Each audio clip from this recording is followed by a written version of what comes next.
सलाम everyone and welcome back to Triangle Cafe. I hope कि सब देखने वाले बिल्कुल ठीक खुशबाश होंगे। आज आप लोगों के साथ बहुत ही स्पेशल मज़ेदार से स्पेशल शनवारी कीमे की रेसिपी शेयर करने जा रही हूँ। ईद आने वाली है और सोचा आपके साथ कोई फिट सी रेसिपी शेयर की जाए। इंग्रेडिएंट बहुत ही सिंपल से हैं, आपको वन बाय वन डिटेल में बताऊंगी। आप जल्दी से तमाम इंग्रेडिएंट को नोट कर लें। इसमें मैंने लिया है एक बड़े साइज़ का प्याज जिसको मैंने चॉप किया था। 3 से 4 टमाटर जाएंगे इसमें। 1 कप दही इसमें शामिल करेंगे। आधा किलो कीमा है, यहाँ पे मैं मटन यूज़ कर रही हूँ, आप चाहें तो बीफ भी यूज़ कर सकते हैं। और इसके साथ लीमू, हरी मिर्च और अदरक गार्निशिंग के लिए जाएगा, हरा धनिया गार्निशिंग के लिए जाएगा। मसालों में हल्दी है, 1 चम्मच लाल मिर्च है, लहसुन अदरक का पेस्ट है, नमक है और 1 चम्मच साबुत धनिया और 1 चम्मच ज़ीरा। ऑयल जाएगा इसमें 4 चम्मच बड़े।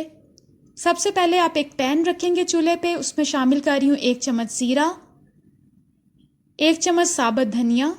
इनको हम लोग अच्छी तरह से रोस्ट करेंगे। इसको 2 मिनट के लिए आप अच्छी तरह से भूनेंगे कि इसकी खुशबू आने लग पड़े और कलर चेंज हो जाए, तो हम इसको उतार लेंगे और इसको मोटा मोटा ऐसे आपने पीस लेना है। तो ये हमारा मसाला तैयार हो जाएगा। अब आपने एक कढ़ाई रखनी है, उसमें शामिल करेंगे 4 बड़े चम्मच ऑयल के। ऑयल शामिल करने के बाद मैं इसमें शामिल कर रही हूँ एक प्याज जिसको मैंने बिल्कुल बारीक चॉप किया हुआ है। प्याज शामिल करने के बाद इसको 2 से 3 मिनट के लिए लाइट गोल्डन सा फ्राई कर लेंगे, पका लेंगे। और अब इसमें शामिल कर रही हूँ अदरक लहसुन का पेस्ट। अदरक लहसुन का पेस्ट शामिल करने के बाद इसको 2 से 3 सेकंड के लिए आप फ्राई करेंगे। नमक इसमें जाएगा 1 चम्मच और इसके साथ मैं इसमें शामिल कर दूंगी कीमा। आधा किलो मैंने कीमा लिया है। कीमा शामिल करने के बाद इसको आपने अच्छी तरह से मिक्स कर लेना है। इसको अच्छी तरह से आपने मिक्स करना है और हम लोग इसमें पानी बिल्कुल भी शामिल नहीं करेंगे। और अब इसको 10 मिनट के लिए कवर करके पकने के लिए छोड़ देंगे। और इसमें हम पानी बिल्कुल भी ऐड नहीं करेंगे, ये अपने ही पानी में पकेगा। तो यहाँ पर इसको 10 मिनट हो चुके हैं। आप देख सकते हैं कि जो कीमे का पानी था वो ड्राई हो चुका है। इसको अच्छी तरह से मिक्स कर लेंगे और अब इसमें शामिल करेंगे ज़ीरा और साबुत धनिया जिसको मैंने मोटा मोटा कूट लिया था। अब शामिल करूंगी इसमें 1 चम्मच कुटी हुई लाल मिर्च और इसमें आधी चम्मच हल्दी जाएगी।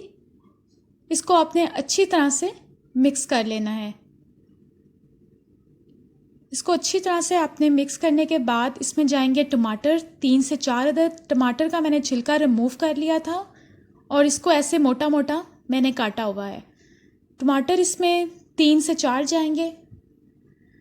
टमाटर शामिल करने के बाद इसको आपने कवर करके 4 से 5 मिनट के लिए पकाना है दम पर, हल्की आंच पे।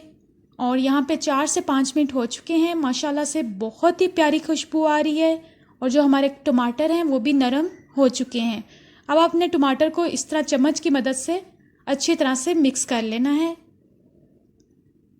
सारे टमाटर आपने इस तरह से मिक्स कर लेने हैं और टमाटर का आपने छिलका जो है वो नहीं शामिल करना। और अब इसको मैं 2 से 3 मिनट के लिए अच्छी तरह से दरमियानी आंच पे फ्राई करूँगी। और अब इसमें शामिल कर रही हूँ 1/2 कप दही। दही शामिल करने के बाद इसको आपने अच्छी तरह से मिक्स कर लेना है।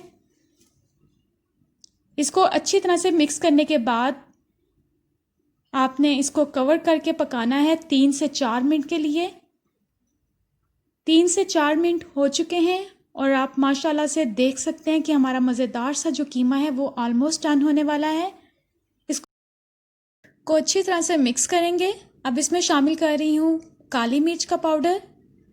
काली मिर्च का पाउडर शामिल करने के बाद इसको आपने अच्छी तरह से मिक्स करना है। और अब इसमें शामिल करूँगी 3 से 4 सब्ज़ मिर्च जिसको मैंने दरमियान से काटा हुआ था। और सब्ज़ मिर्च शामिल करने के बाद इसको आपने मिक्स कर लेना है। और अब इसमें शामिल करूँगी थोड़ा सा हरा धनिया।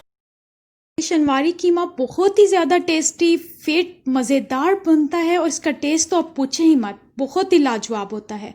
इसको मैं 1 मिनट के लिए कवर करूँगी और 1 मिनट के बाद आप देख सकते हैं कि हमारा